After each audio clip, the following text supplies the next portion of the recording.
Syria's Prime Minister has survived a bomb blast targeting his convoy in the capital. It's thought 10 people died and 13 others were wounded in the explosion, which happened in a busy district. Well, here's local correspondent Abdullah Mauzini with the very latest from Damascus. The blast took place today at 9 o'clock. It targeted the Prime Minister convoy in the area of West Mazzeh. It was a bomb that was attached to a BMW Black that was parked 2 days ago in the way where the convoy usually goes from his house to his office.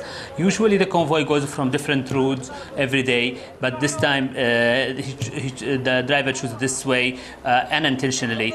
The place led to the killing of one of his bodyguard.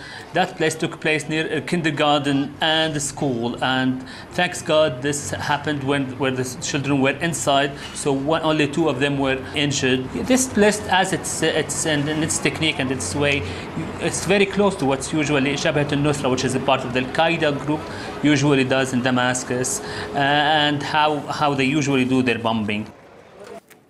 Well, joining us live now is Amal Wakaf, a London-based member of the Syrian Social Club, which campaigns for peaceful reform.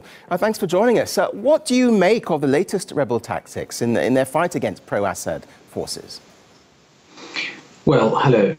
What we've seen in the past few weeks, really, is certain advances made by the Syrian army in areas around Damascus, encircling the rebels in areas west of Homs near the Lebanese border.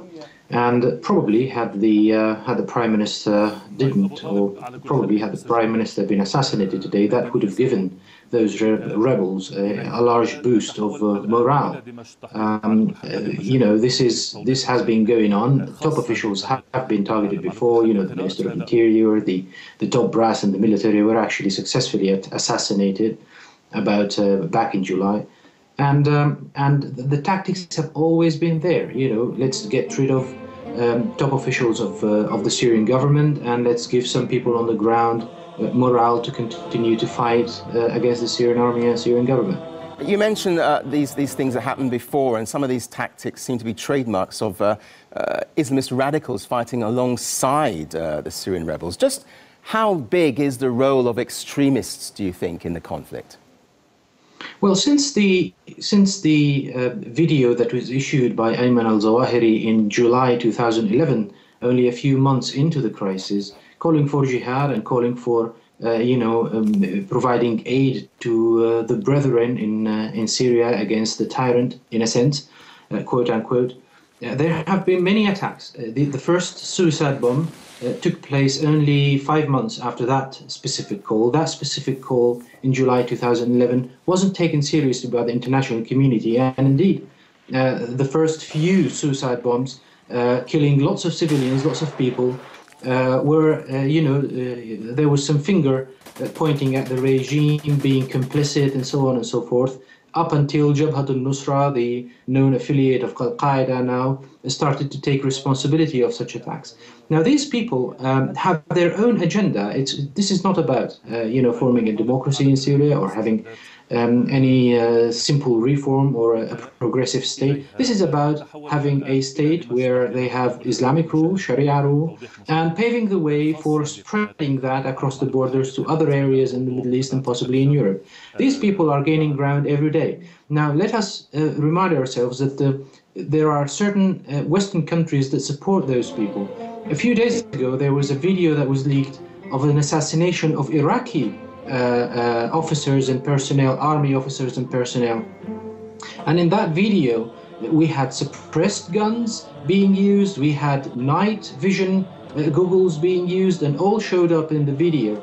And we know that the Western governments are supposedly supplying those things to the Syrian rebels. And this could show really that dealing with such elements, extreme elements, you can never guarantee that these things are not going to cross border to neighboring countries or even into Europe.